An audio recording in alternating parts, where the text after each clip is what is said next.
नमस्कार। आप देख रहे हैं बाप्पा न्यूज 24, जहां मिलती है आपको देश और दुनिया की सबसे तेज, सटीक और भरोसेमंद खबरें। आज हम लेकर आए हैं आपके लिए 25 बड़ी ब्रेकिंग न्यूज जो रखेगी आपको हर पल अपडेट।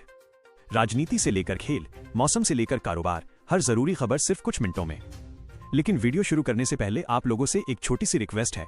अगर आप सच्ची पत्रकारिता को सपोर्ट करते हैं तो चैनल को सब्सक्राइब कीजिए और कमेंट में जरूर बताइए कि आप हमें कहां से देख रहे हैं। तो चलिए शुरू करते हैं।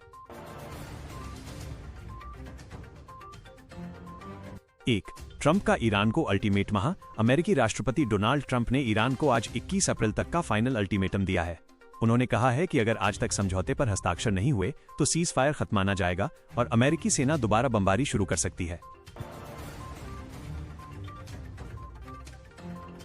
2. दिल्ली में गर्मी का प्रचंड रूपा। राष्ट्रीय राजधानी दिल्ली में आज पारा 41 डिग्री सेल्सियस के पार जाने का अनुमान है।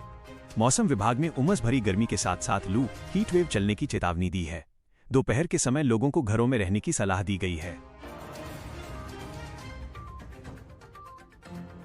3. हरियाणा में कर्मचारियों का बड़ा धरना। जींद में आज हरियाणा रिटायर्ड कर्मचारी संघ जिला स्तरीय धरना प्रदर्शन कर रहा है।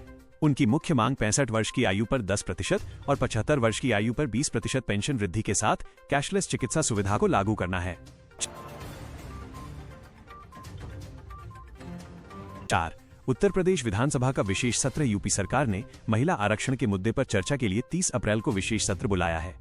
आज लखनऊ में मुख्यमंत्री योगी आदित्यनाथ ने इस संबंध में उच्च स्तरीय बैठक की, जिसमें सत्र की रूपरेखा तैयार की गई। 5. अरविंद केजरीवाल की कोर्ट में पेशी। दिल्ली के मुख्यमंत्री अरविंद केजरीवाल आज फिर दिल्ली हाईकोर्ट में पेश होंगे।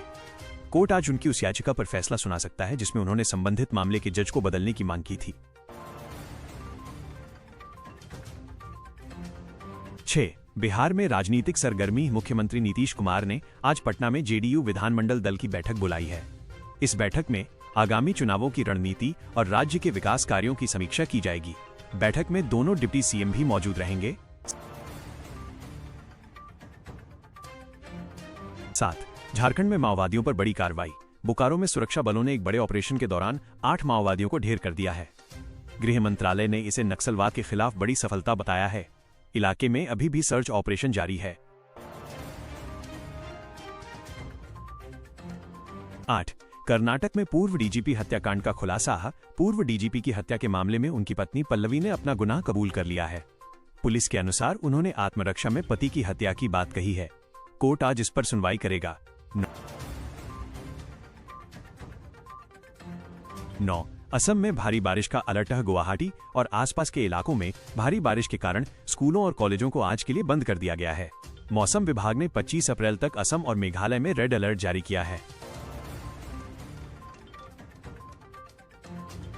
10. मणिपुर में महिलाओं का विरोध प्रदर्शन। इंफॉल ईस्ट में सुरक्षा व्यवस्था को लेकर महिलाओं ने सड़कों पर उतरकर जबरदस्त विरोध प्रदर्शन किया। प्रदर्शनकारियों की मांग है कि राज्य में शांति बहाली के लिए सरकार और कड़े कदम उठाए। 11. हॉर्मुज जलडमरू मध्य। स्ट्रेट ऑफ हॉर्मुज पूरी तरह खुला। ईरान ने घोषणा की है कि अंतर्राष्ट्रीय व्यापार के लिए हॉर्मुज मार्ग अब पूरी तरह से खुला है। हालांकि अमेरिकी नौसेना ने स्पष्ट किया है कि ईरानी कार्गो जहाजों पर नाकाबंदी समझौते तक जारी रहेगी। 12. यूक्रेन की खाड़ी देशों के साथ डील। राष्ट्रपति जेलेंस्की ने सऊदी अरब, यूएई और कतर के साथ एक बड़े रक्षा और ऊर्जा समझौते का ऐलान किया है। इससे यूक्रेन की युद्ध प्रभावित अर्थव्यवस्था को बड़ी मजबूती मिलने की उम्मीद है। 13. ईरान में बिजली का बड़ा संकट। तेहरान सहित कई प्रमुख ईरानी शहरों में बिजली की भारी कटौती देखी जा रही है। युद्ध के कारण ग्रिड लाइनों को हुई क्षति के चलते सरकार ने मोबाइल जनरेटरों के जरिए अस्पतालों को सप्लाई दी है। 14. टोंगा द्वीप पर भूकंप के झटके हैं। प्रशांत महासागर में स्थित टोंगा आइलैंड के पास आज सुबह भूकंप के तेज झटके महसूस किए गए। रिक्टर स्केल पर इसकी तीव्रता 6.1 मापी गई। फिलहाल सुनामी का कोई खतरा नहीं बताया गया है। 15. ईरान में 2 को फांसी। ईरान सरकार ने इजरायली जासूसी नेटवर्क से जुड़े होने के आरोप में 2 व्यक्तियों को आज सुबह फांसी दे दी। इस कदम की अंतर्राष्ट्रीय मानवाधिकार संगठनों ने कड़ी निंदा की है।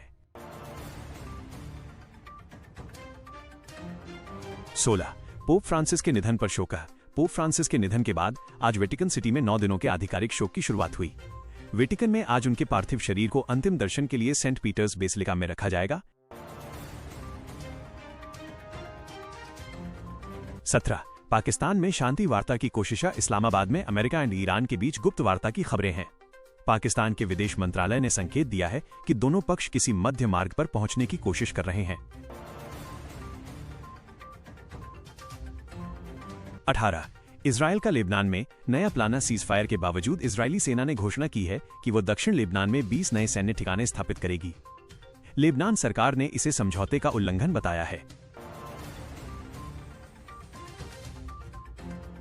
19 रूस ईरान खुफिया सहयोग है। रूस ने उन खबरों का खंडन किया है जिनमें कहा गया था कि उसने ईरान को अमेरिकी हमलों से बचने के लिए खुफिया जानकारी दी है। रूसी राजदूत ने इसे पश्चिमी देशों का प्रोपेगेंडा बताया। 20 सूडान में गृहयुद्ध तेज है। सूडान के विभिन्न हिस्सों में आज फिर से झड़पें शुरू हो गई हैं।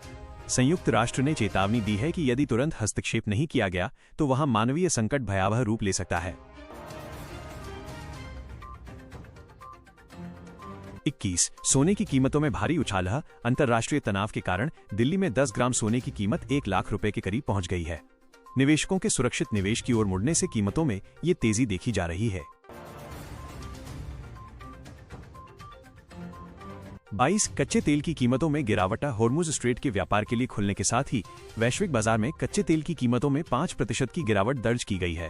इससे भारत में पेट्रोल डीजल के दाम कम होने की उम्मीद है। 23 शेयर बाजार का हाल। आज सेंसेक्स और निफ्टी में उतार चढ़ाव रहने की संभावना है। अमेरिका ईरान तनाव और आईटी क्षेत्र के तिमाही नतीजों का असर आज बाजार की चाल पर स्पष्ट रूप से देखने को मिलेगा। 24 टीसीएस धर्मांतरण केस। टीसीएस के एक कर्मचारी द्वारा लगाए गए उत्पीड़न और धर्मांतरण के आरोपों के मामले में आरोपी निदा खान की अग्रिम जमानत याचिका पर आज कोर्ट फैसला सुना सकता है। 25 रिलायंस का नया निवेश। रिलायंस इंडस्ट्रीज ने आज गुजरात में एक नए ग्रीन हाइड्रोजन प्लांट की आधारशिला रखने की घोषणा की है। यह प्रोजेक्ट 2028 तक पूरी तरह चालू होने की उम्मीद है।